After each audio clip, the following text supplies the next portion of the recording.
The ice caps are melting. In an effort to save my favourite penguins, we're raising money for WWF, the Worldwide Fund for Global Conservation Efforts. We're going on a trip to London Zoo and for a sneak peek of WWF's London headquarters. London Zoo is one of the world's oldest and most famous zoos, with over 8,000 animals and definitely not enough time in the day to spend with all of them. But we did get to see a lot. So come with me to see monkeys, birds, goats, pigs, llamas, lions, tigers, bats, butterflies, turtles, lemurs, spiders, and of course, penguins. Trigger warning for spiders. We will let you know before that comes up on screen. Thankfully, being on a warm weekday during term time, it was pretty quiet and I got plenty of opportunity to get up close to the enclosures without having to wrestle a 3-year-old for the best view. So we got to see some newborn baby gorillas, just a few months old. They were super cute. The beautiful Penguin Beach, home to many very sweet and naughty Humboldt penguins, who were named and shamed for their crimes on the Penguin Post board.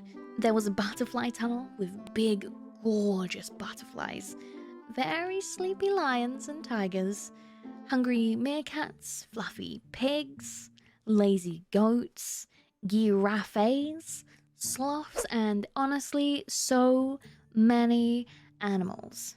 The monkeys, in particular, had a walk-in enclosure to parkour around and get real close. One of them literally jumped right behind me, and whenever they got close to people, the zookeeper would shout, "Move!" And so, of course, one jumped literally right next to me, and I didn't notice, and she screamed at me, and I went, "Oh, Lord!" And anyway, I'm fine. The monkey is fine. It was a great time, although we did get locked in and the gates did break, and I thought I was going to be a monkey fodder. But no, we're fine. It's all good. It was a great time.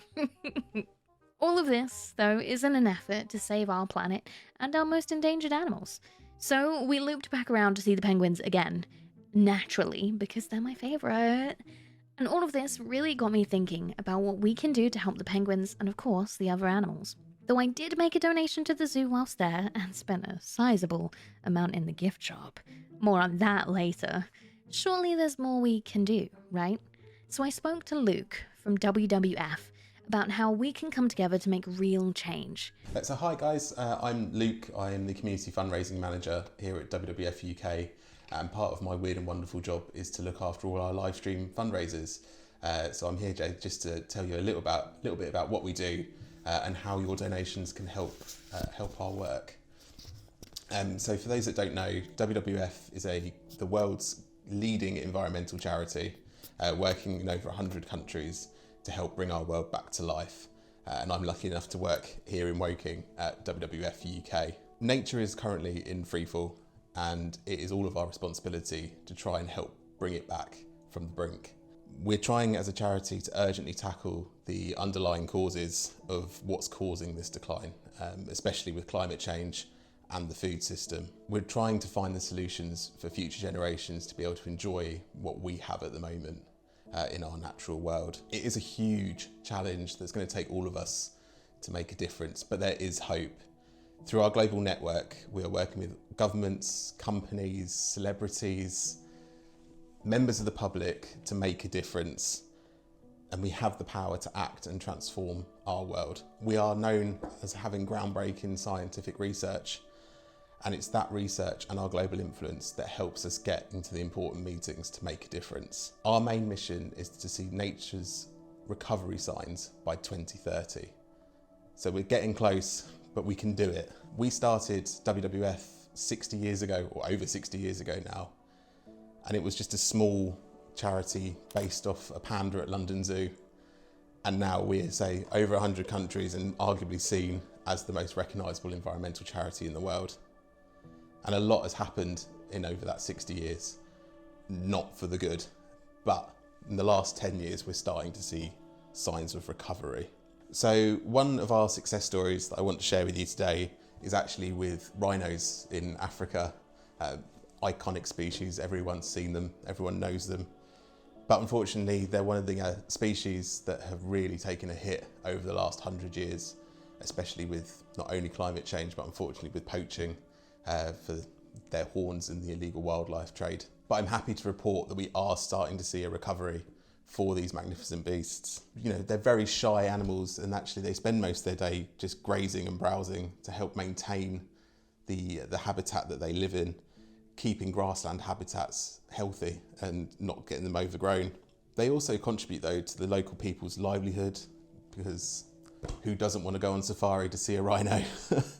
And they cause, you know, employment opportunities with rangers and people that are willing to go out there and educate people about this magnificent species. Illegal hunting and poaching did really drive numbers of these animals down, and for no real reason. There's no benefit of the horns that they are harvested for, and unfortunately the rhinos are killed just to get these horns. Although poaching is still a huge problem on the continent of Africa, African authorities have estimated that rhino population numbers have increased by over 5% in the last 3 years, which is huge, really, considering they've been in decline for so long. There were thought to be around 23,000 rhinos, black and white rhinos, left in Africa at the end of 2022. That's not a huge number, but that's on the up, which is great to report. And in fact, white rhino numbers saw an increase for the first time since 2012. So 13 years it's been going down, and we started to see an uplift, which is just sensational, to be honest. And Tanzania also reported that black rhinos, so the ones of the smaller population, have risen from 190 species in 2020 to 238 in 2023. So a small but significant difference for such a small population of animals, and it can't be done without not only the work from WWF, but the work we do with governments and local people to help protect them. Please do take the time, if you're able to donate to the stream today or to the video to help us with our vital conservation work. So we're teaming up to bring together over 80 different VTubers to collectively fundraise for WWF UK. Please do check out the donation links below to find Virtually Unstoppable this April 2025. Whilst Luke did give me a wonderful tour around WWF UK headquarters, I unfortunately could not record much there. But I can tell you the offices are gorgeous, with 3 great big trees built right in the center, with much of the building being literally recycled materials. There's birdsong playing throughout the entire office.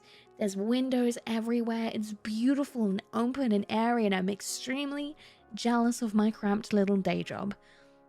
They also had quite a few little exhibits, including this very creepy panda display that follows you as you move around the room.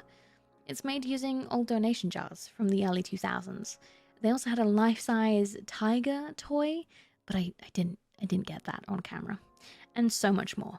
So thank you, Luke, for inviting me to WWF headquarters. It was a fantastic day, and I'm honored to have come, and I hope we can raise a fuck ton of money for WWF to save the frickin' penguins. After spending an embarrassing amount of time with the penguins, we moved on to see the last of the exhibits, including all things creepy, crawly, and under the sea. Naked mole rats in little tunnels, cockroaches, beetles, leeches, maggots, and bugs.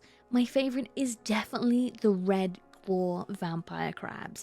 If I was ever isekai'd as an insect, it would be a red claw vampire crab.